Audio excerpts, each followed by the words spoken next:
السلام عليكم ورحمة الله وبركاته. بسم الله الرحمن الرحيم.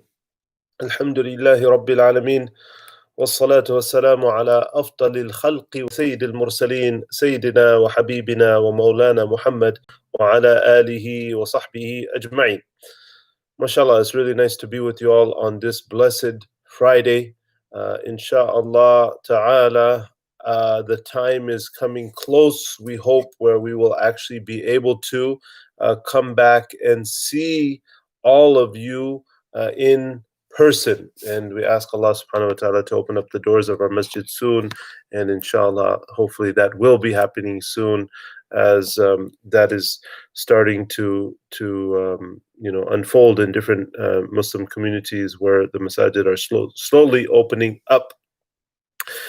Today, brothers and sisters, I want to talk to you about an extremely important subject matter, something that we addressed last week to a certain extent, but this particular talk today is dedicated across the board at many masajid on the subject of Black Lives Matter.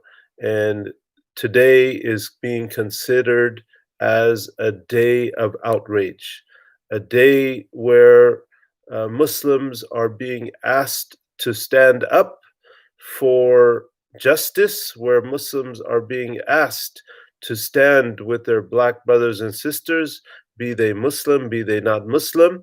But the fact is that there is a structural racism, systemized injustice that has been perpetrated upon the Black community for, in fact, hundreds of years. This is not something that's just gotten more intensified. In fact, the more time that goes on, the things get better. However, better is not yet good enough. And that's why we still see people dying, because although America is in a better state than it was before, that is far from where it should be, especially considering the fact that people are still losing their lives due to overt forms of racism. So, brothers and sisters, today I want to talk briefly about racism, how it's played out in the community, how it's played out in the larger society, and what are some things that we can actually do to combat that. And before I kind of go into this subject matter, I think it's really important for the Muslim community to have a very a very clear understanding of history. And this is, there's no time to go into a deep history lesson, but just to put things into a particular framework that the first settlers came to what is now America, but wasn't back then, some 400 plus years ago. And with them, very early on, the first recorded batch of slaves were brought to America in I'm just going off of memory now, but I believe it was in 1619, if I'm not mistaken. There was a 20 slaves that were brought by Portugal from the country, what is modern day Angola, on the southern, western part of Africa, were brought to America. And there are other reports that say that slaves were even brought before then. So you're talking about 400 plus years ago. This 400-year history of America, this is something important for you all to consider. 400 years in America. Jazakumullah khairan for that validation of those facts. 400 years in America. 350 of those years have been for people of African descent in America living either under the auspices of slavery or segregation. This is really important to understand. I want you to understand timelines and the larger perspective and where we are in that timeline. So again, the 1965 is when laws were passed in this country where desegregation was now put into place. Separate but equal was disqualified, was ruled unlawful, unconstitutional. That's when things changed, at least on paper. There's still a lot of things that need to change in terms of reality, but at least in terms of law, 1965 to now, we're talking about what, 55 years?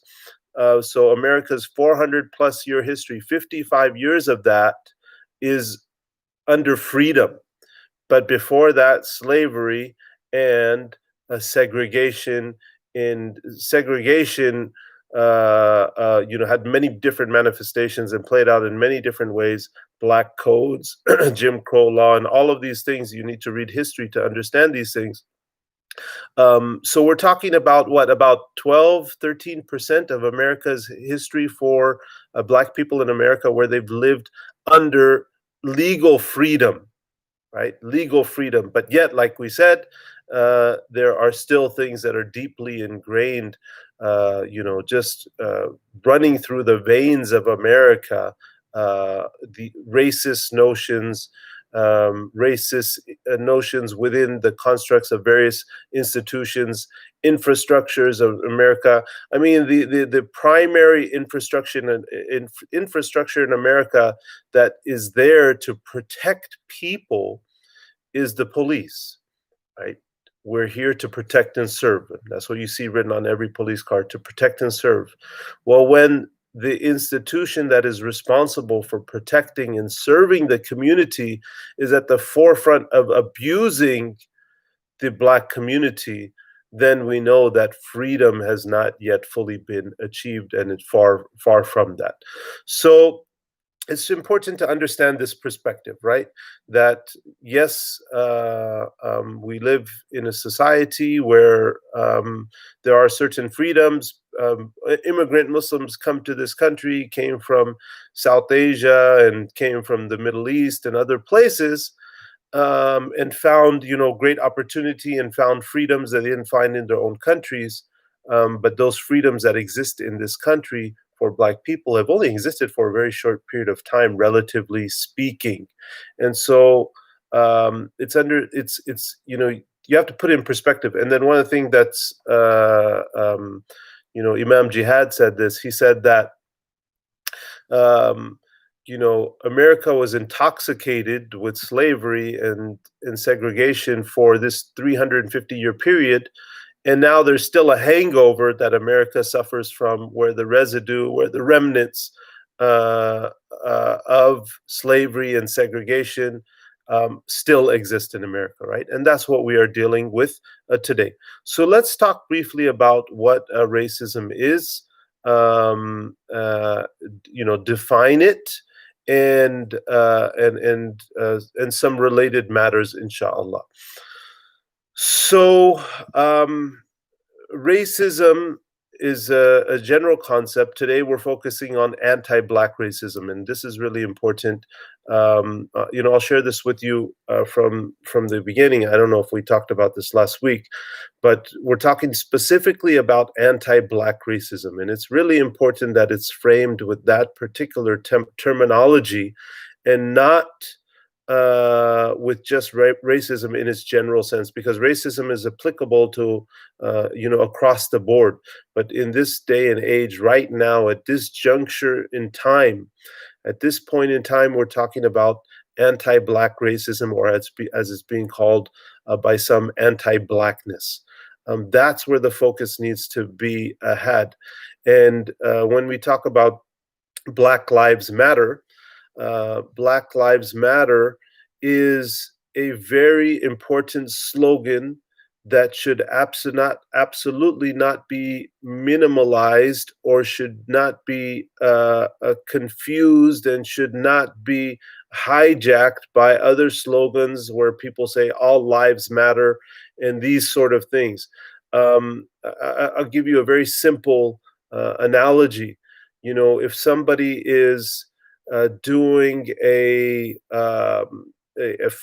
some sort of, they're raising funds for breast cancer, and the symbol for breast cancer are these pink, is the color pink, right? People wear pink ribbons and so on and so forth, and you say, we're doing this campaign for breast cancer. And well, then, and we're raising money for that. But then somebody says, well, what about, all, we're worried about all forms of cancer. Why are you just focusing on that? Well, how are you going to make an impact upon breast cancer if you just generalize it out and you water it down as to dealing with all types of cancer? I'll give you another example that is a little bit more kind of pointed, and really drives the point home. Some people, if somebody in their family, family member dies, and may Allah protect all of your family and give them long health and good iman. But in somebody's family, if somebody dies, and now the people that are, the relatives of the deceased, they're all in grief. They're crying. They're suffering through the death of their loved one. And what if somebody comes to their house, where everybody is in a state of mourning, and says to them, well, why are you all crying? We're crying because our family member died. So, well, why are you crying for your family member? There's so many people that have died today. Why is your grief focused specifically on your family member? That's nonsensical. That's what is going on right now in those people's lives. And Black Lives Matter is what is going on right now in society.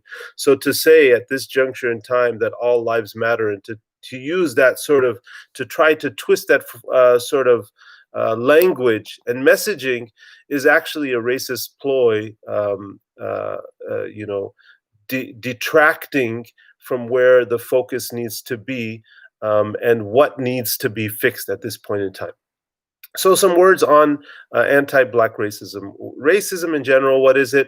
Racism is the bias, belief, or idea that people of certain races and or skin complexions are inherently superior to others. These are things that people inherit. These ideas, these notions, they inherit. Sometimes they learn. They learn from hanging out with the wrong people. They learn from people who are who feel, I don't know, people who have hate in their hearts, who are lost in life and need to take up a cause where they can put others down, so that they think they're propping themselves up. This is where racism is born, but typically it's inherited. It's inherited in people's families. It's inherited in certain cultures and certain societies as a whole. In America, it's been historically, it was a societal reality where it was carried down from one generation to the next over the course of the whole society, society wide.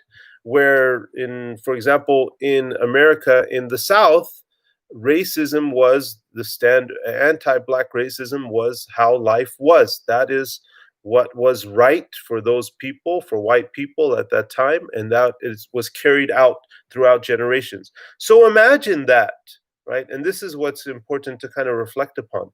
If this was a societally wide held notion, and it was held for 350 years of the nation of this country, did it somehow magically disappear? No, it absolutely did not.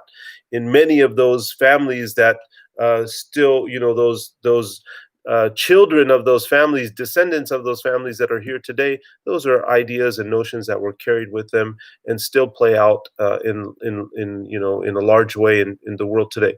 There's two types of bias that the scholars who talk about racism talk about today.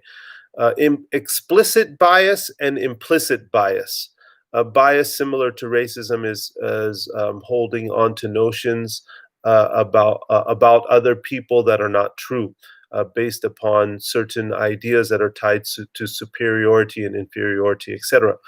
So explicit bias are thoughts, feelings, and beliefs that a person holds consciously, things that you know about, right? You know about within yourself.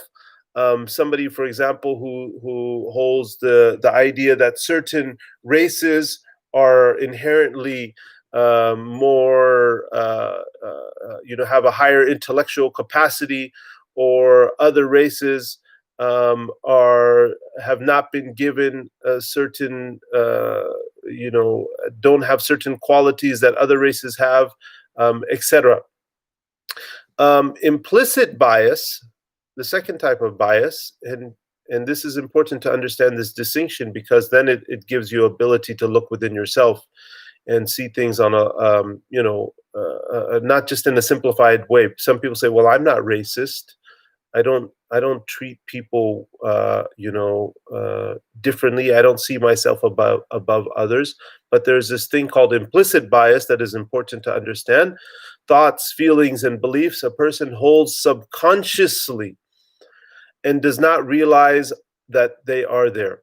Like, for example, someone who is skeptical of Islamic scholarship from a person that is not Arab, or that is not Desi, or whatever it may be, right? When you see a white person or a black person who is preaching Islam, and perhaps a scholar or an imam or of some standing, and you think, well, no, that person doesn't have appropriate Islamic knowledge, because they're not from a group that Muslims they haven't inherited their Islam like others have, from certain Muslim groups and certain Muslim culture. And so some people have these notions, who see that, for example, American-born converts, for example, whatever background they may be, especially if they're black, this is a common notion. Well, how could their knowledge be the same as somebody else? These kind of things. You're not conscious that it's there, but it's there inside of you, and you don't take, for example, their authority the same way you take other people's authority. This is an implicit type of bias, and that these things do play out in the Muslim community. Now, as Muslims, we have a very diverse, reality to us. People, Muslims who belong to all sorts of different groups from all different parts of the world here in America. And alhamdulillah, that's one of the beauties of Islam, that we can pray together, we worship together, and so on. But sometimes in social spaces, these things don't play out that way, right? We say that and we brag about that and we're happy about that. And these are things to be proud about, that alhamdulillah, as Muslims, we worship together, we stand together, we pray in the same language, and we can do that with anybody, anywhere in the world at any time. But does it play out that same way in our social spaces? When we see this dialogue that took place between between Shaitan and Allah subhanahu wa ta'ala. When Adam was created, Allah tells all of the angels to bow down. Shaitan is with them, and he doesn't. And he responds, Ana khayrun min, khalaqtani min nar wa khalaqtahu min tin. That I am better than him. You created me from fire, and you created him from dirt. So this exchange is very important, and very indicative of how a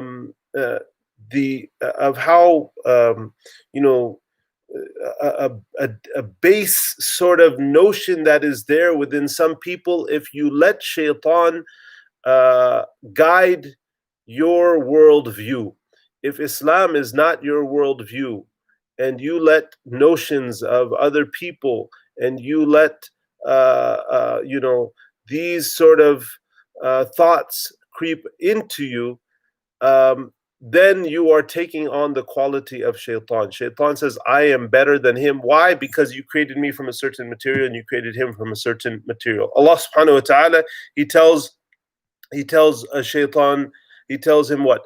قَالَ فَهْبِطْ مِنْهَا فَمَا يَكُونُ لَكَ أَنْ تَتَكَبَّرَ فِيهَا فَخْرُجْ إِنَّكَ مِنَ الصَّاغِرِينَ. He says, Allah subhanahu wa ta'ala says that get down from paradise, for you have no right to be arrogant here. So get out, you are truly one of the disgraced. So what do we take from that? That when anybody carries in their heart arrogance, or they carry in their heart a racism, you are a disgraced person. You are a disgraceful person that should be cast out. If we understand it, in that same context, doesn't mean that that's what we do. I mean, it means that needs to be corrected, but it means you are cast out from the mercy of Allah subhanahu wa ta'ala. Allah wants us to see the beauty in one another. Allah says, from amongst His signs, وَمِنْ آيَاتِهِ خَلْقُ السَّمَاوَاتِ وَالْأَرْضِ وَاخْتِلَافُ أَلْسِنَتِكُمْ وَأَلْوَانِكُم. And from Allah's signs, He created the heavens and the earth, and He created you and gave you different languages and made you different colors. These are from Allah's signs, beautiful things. But if we see them otherwise and we compare people based upon how they look and so on and so forth, then we are cast out from Allah subhanahu wa ta'ala's mercy. So, there are these things, like we said, explicit and implicit biases that people have. We need to be trained on this. We hope to do some trainings in the community in the next coming months. Any of you that work in the social sciences and the school system and so on, these are trainings you've been exposed to, and they're very valuable and important trainings that all people need to be exposed to. Because these biases, these racist notions creep into people, and people don't even realize it, right? So there's something I want to talk about that's called, oh, what happened?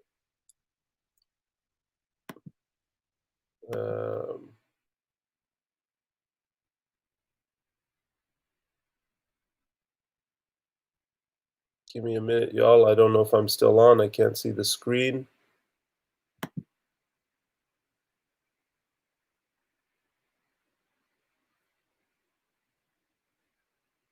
Somebody text me or something if you could. I don't know if I'm still on or not.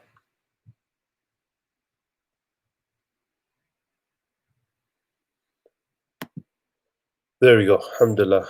We're still on. Alhamdulillah. Okay, Jazakumullah khairan. Thank you so much. So thank you so much. Jazakumullah khairan. So I got the screen back. So a couple of things that I want you all to consider. And this concept of being a racist, there's something called racism, and we want to move from being people who are just what do you call it, neutral on this matter. Another, we say that we're not racist, right? As a Muslim, you cannot be racist, and hopefully you have that level of understanding. But we want to move from just being people who are not racist to anti-racist. This is a very important distinction, right? And this is where many of us are. But we need to shift that mindset. How do we move from being not racist to anti-racist? Well, what is that? What does anti-racist mean? Anti-racist means people who are actively seeking out to not only raise their own consciousness about race and racism, but also to take action when they see racial power inequities in everyday life, right? So we want to move from just being people who we say, Alhamdulillah, I'm not racist. I don't have these notions about people, and we're going to talk about it in a minute. If you do have those notions within yourself, what do you do?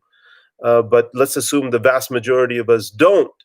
Well, we want to move from being not racist to anti-racist, to take a more active approach, a more active engagement of how do we combat racism in our society, right? This is a time, this is a crucial juncture where we have seen America take to the streets. Protests have broken out all over the place. I hope that you all are participating in those on some level, where people of all backgrounds are participating and engaging in standing up against racism. And excuse me, all I think our talk is going to go a little bit longer today.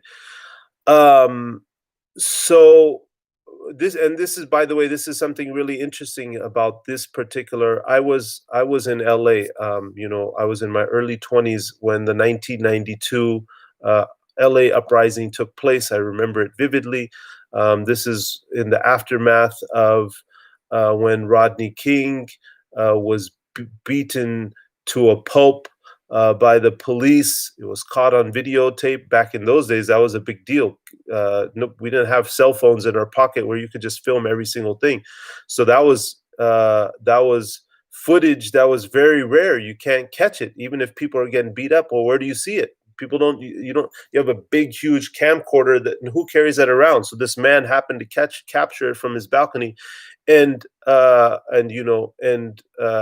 course, it led to widespread protest and beyond. And unfortunately, South LA was hit very bad. Businesses were burned, and the community was left in shambles to a large extent. This time around, the protests have been taking place in suburban communities, and that's been done by design by the Black Lives Matter movement, where protests are taking place in the suburbs, in places where multiple people can participate, not just Black people. So that's led to a more inclusive sort of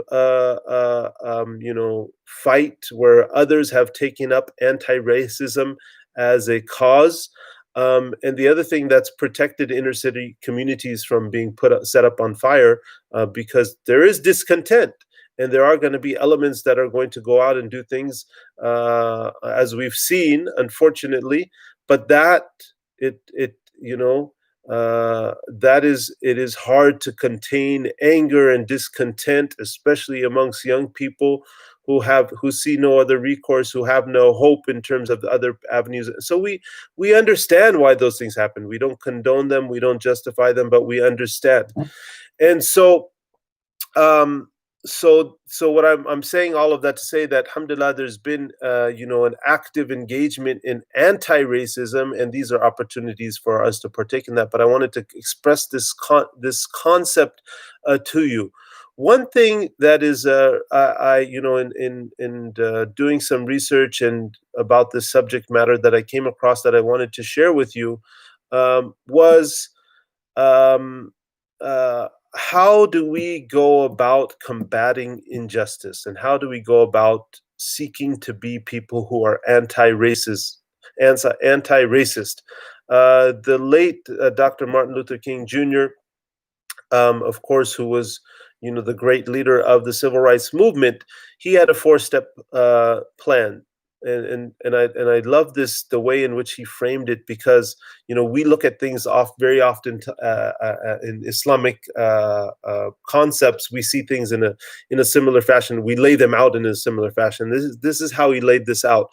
How do we condemn injustice? That people must go through 4 stages. Number 1 is, the first stage is that people must ascertain that indeed justices are being perpetrated. In other words, acknowledging that there is injustice, and America has been woke up to a certain extent by what's taken place, the murder of George Floyd and Ahmaud Arbery, and Breonna Taylor, and Jamel Floyd. All of these names that we've seen just in the recent past, let alone and it's so unfortunate. I went to a protest. Black Lives Matter protests when was it? Earlier this week. And it was so sad. I pulled out a shirt from my closet. On the front, it says, "I can't breathe." It was a Muslim sister who made it. On the back of it, there was an ayah from the Quran. It says, "Oh, you believe, stand up for justice." And that shirt I was reflecting upon it. I have in my shirt in my closet because a sister made them after the killing of Eric Garner, which was, I think, 7 years ago, maybe 2013, when a man in New York who was also killed by the police, who also said as his last words, "I can't breathe, I can't breathe." And so those, and that was a slogan at that time. And the same thing has come to pass back over again. So, to see these waves and how it continues and how reforms are not made is so disheartening. Anyways, the first stage about acknowledging that there is injustice, right? If you're still in denial, well, you're no good to nobody. You need to see that it's there and acknowledge it. Number two, um, um, is the second stage is to negotiate. Uh, that is to approach the oppressor and demand justice.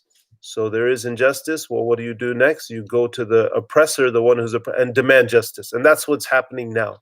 When America is standing up, engaging in protest, but protest is one piece of the game, right? It's one part of the game. There need to be advocates who are constantly engaging with lawmakers, engaging with politicians, pushing forth, raising this. The matter of anti-blackness and anti-racism with people in power constantly. And alhamdulillah, there's a lot of people doing that. Muslims need to take our place in that world too. We need to contribute to that. We have not done enough. We have not done barely anything at all. We need, except in the Black Muslim community, there are people who are very involved in activists, in the activism as it relates. But we need, but beyond the Black Muslim community, other Muslims also need to take action. So second is taking action against the oppressor. Then Dr. King, he says that the third stage is self-purification. And this is really interesting to me. And I think this is so powerful how he puts it. So self-purification, which starts with the question, are we ourselves wrongdoers? Are we ourselves wrongdoers? Are we ourselves oppressors? Actually, and before I talk to somebody posed a question, I'll speak to it now because it's relevant to what I just said. Somebody's asking, are there any protests that the masjid is organizing or participating that we could join as a community? Speaking on that last point about standing up against oppressors, as far as protests are concerned, the masjid, there was some talk internally about organizing our own protests, but personally, I'm not for it. I think we should engage with protests that are already being called. We can go as a block, as Muslims, together jointly. And I'm happy to be challenged on that. But my feeling is that we should engage with organizers who understand how to protest, and what that looks like and how to maximize that, because we don't have a depth of experience. Maybe there's some individuals in our community who could step forward and help, but we should join together. And if the masjid is not doing it, don't hesitate. You go as yourself. Go and protest. Don't wait for somebody to give you permission. Go and participate on your own. The third stage that I started to talk about, self-purification, which starts with the question, are we ourselves wrongdoers? Are we ourselves oppressors? So there needs to be an internal look. In other words, if we're going out and we're taking action and we still, on top of that, need to look at ourselves. Are we, do we have any,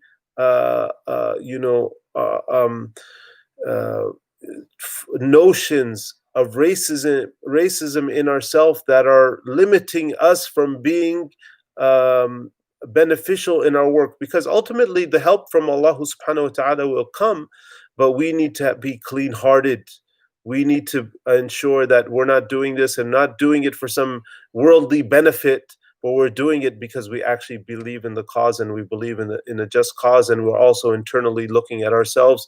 Are we ourselves part of that oppressive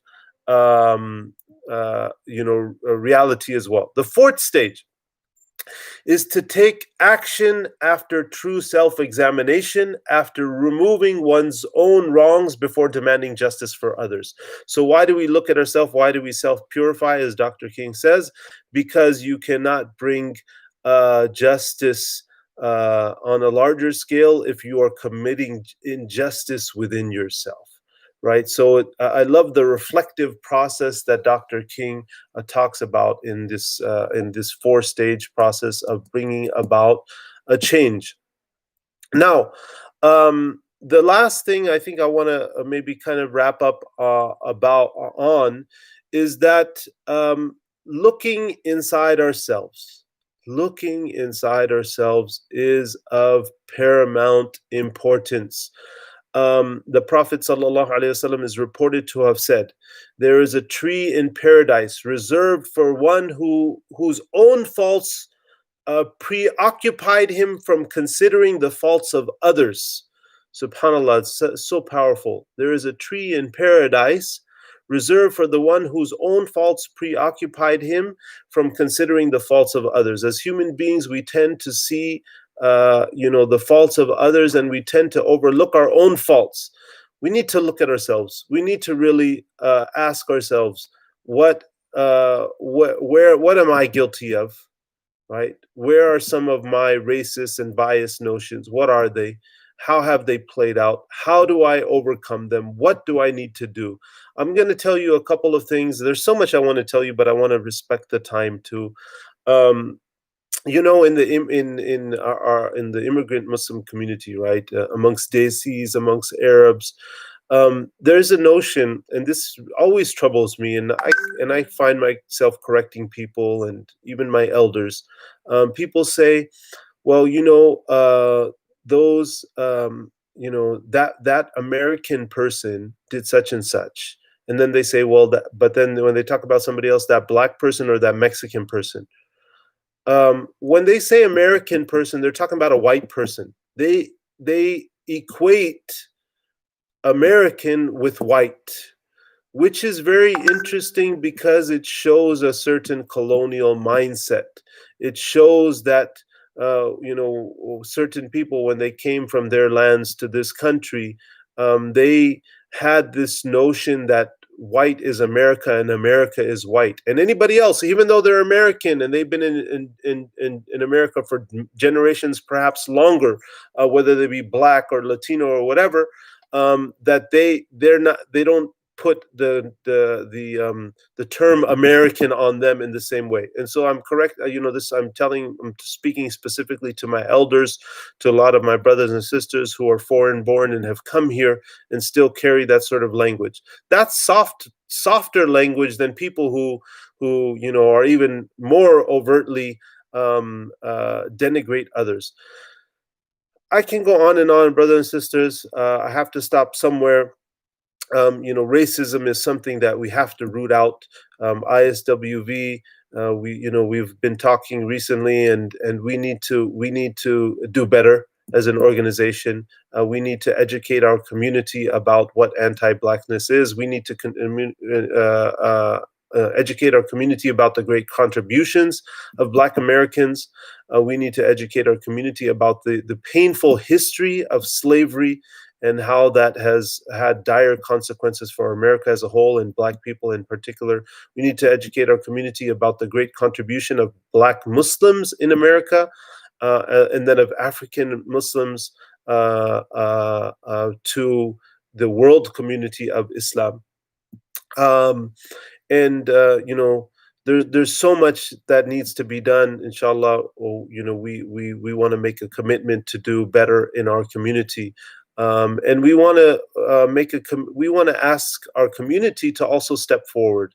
When you see certain things in our community wrong, when you see certain things in our community, when it's not a safe space, it's not a safe place, people don't feel comfortable, people don't feel welcome. There may not be any overt racist dialogue or anything like that, but people are oftentimes made to be, this is absolutely unacceptable when somebody comes to the masjid, let's say a Black person or a person of, from Africa, from somewhere, And the first thing, actually, this is typically going to be more with the Black American. They'll say, "Well, are you a convert?" The first question that a person will be asked, "This is ridiculous. Where did we learn as Muslims to talk to people like that?" Um, what happened to Assalamu alaikum, dear brother? Nice to meet you. What's your name? And to engage in conversation. And after you get to know people further, then you ask them things that are more dear to them and near to them, and so on and so forth. I think there's a couple of things I also, other things that just random thoughts that I wanted to share. Um, one thing that I was guilty of recently, and I'm going to share, and I want to remind others to not to do, don't traumatize Black people. And what I mean by that is, alhamdulillah, many of you have friends from various places, whether you are Black yourself and you have other Black friends, or whether you are not Black and you have Black friends. Don't further traumatize Black people. And what I mean by that is this: we see things take place in the community that, or in the Muslim community or beyond, that are not good. Where Muslims are saying inappropriate things about Black people, or in general, in the society in general. Um, don't share those with Black people. So, and I'll tell you what I'm talking about. Recently, I heard something very disturbing about what one masjid had said about something related to what one masjid member had said about somebody who was Black. And I shared that with one of my friends, an imam who is also African American. And after I did that, I realized I shouldn't have done that. Why would I share something that would? I can walk away with it. I hear painful stories. I hear racist comments. I can walk away from it. I can leave it behind. I don't have to. I'm gonna feel mad about it. I'm gonna feel upset about it. But I don't have to carry it because I don't have to live it. But if you're Black, you have to carry it and you have to live it. And so it can be a further traumatization. So those type of things, when we hear them, we want to take corrective action, right? But let's not pass them on, because that that often does nothing but further debilitate. There's enough bad news, sad news around us, and we don't need to hear more of that, and we don't need to share that thinking that we're doing somebody a benefit by sharing things that we heard in the community. No, just going to further traumatize as it is. Last thing I'll leave you with is this, quickly, an action plan as to moving forward.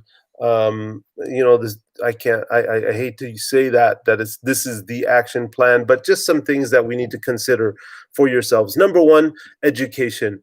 Learn about each other, about each other's backgrounds, experiences, struggles.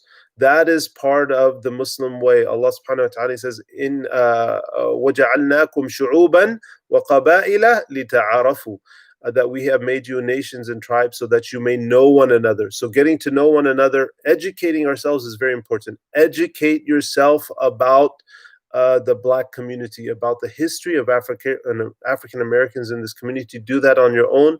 As an institution, ISWV needs to do more also in that particular regard. Secondly, accommodation.